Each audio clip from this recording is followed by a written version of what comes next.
악기상이라고 하는 것은요, 여러 가지 날씨 중에서도 일상생활에 큰 어려움을 주고 위험을 동반하는 날씨를 악기상이라고 합니다.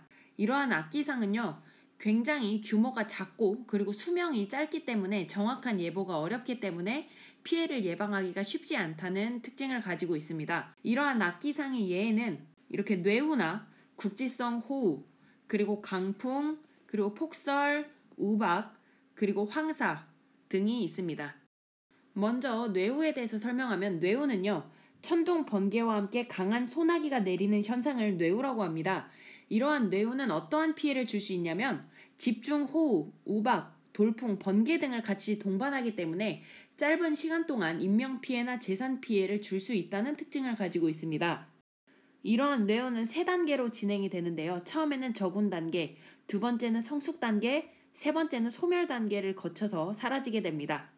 처음에 저군 단계는 구름이 생성되는 단계인데요. 상대적으로 따뜻한 바다 위에서는 공기가 쉽게 데워지게 되겠죠. 그렇게 올라간 공기는 위로 올라가서 구름을 형성하게 됩니다. 그렇게 생긴 구름은 주로 저군 형태를 나타내는 경우가 많은데요. 그래서 강한 상승 기류가 발생해서 저군이 급격하게 성장하는 단계를 저군 단계라고 합니다. 아직까지는 이때는 비는 나타나지 않습니다. 그런데 이렇게 상승하던 공기가 구름이 돼서 구름이 아주 커지게 되면 그때부터는 비가 형성이 될 수 있게 됩니다. 구름의 아래쪽에서 비가 이렇게 내리게 되는데요. 이러한 비를 내리려다 보니까 구름의 어떤 구역에서는 하강 기류가 발생하는 곳이 생기게 됩니다. 그래서 어떤 부분에서는 구름이 상승하는 부분이 생기고 그리고 어떤 부분에서는 하강 기류가 발생하는 부분이 생기기 때문에 공기가 상승과 하강을 반복하면서 조금 오래 유지가 되게 되는 거고요. 이렇게 상승 기류와 하강 기류가 함께 나타나면서 성숙 단계에서는 천둥, 번개, 소나기, 우박 등의 현상이 나타나게 됩니다. 그러다가 상승 기류는 이제 사라지고 구름의 하강 기류만 발달하게 되면요.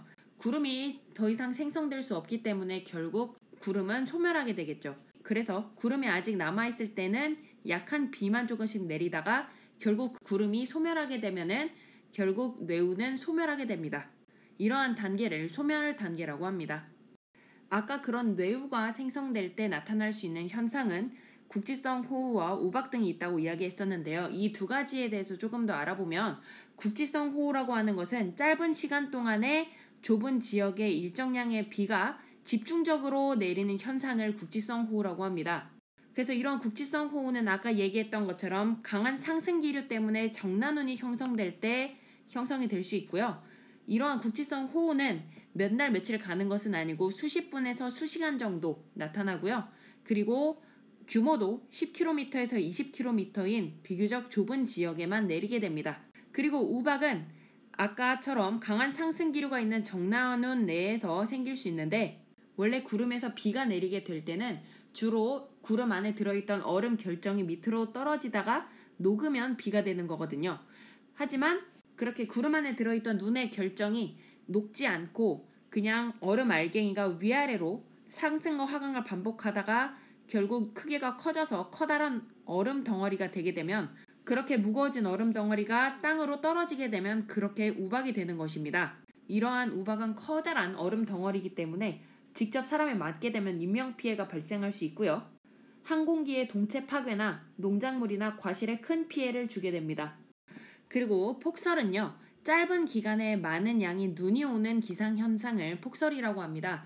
폭설은 주로 어떨 때 생기냐면 겨울철에 시베리아 기단이 아래쪽으로 내려와서 확장되거나 혹은 저기압으로 주로 되어 있는 기압골이 통과할 때 많은 눈이 집중적으로 내리면서 나타나게 됩니다. 이렇게 폭설이 내리게 되면요.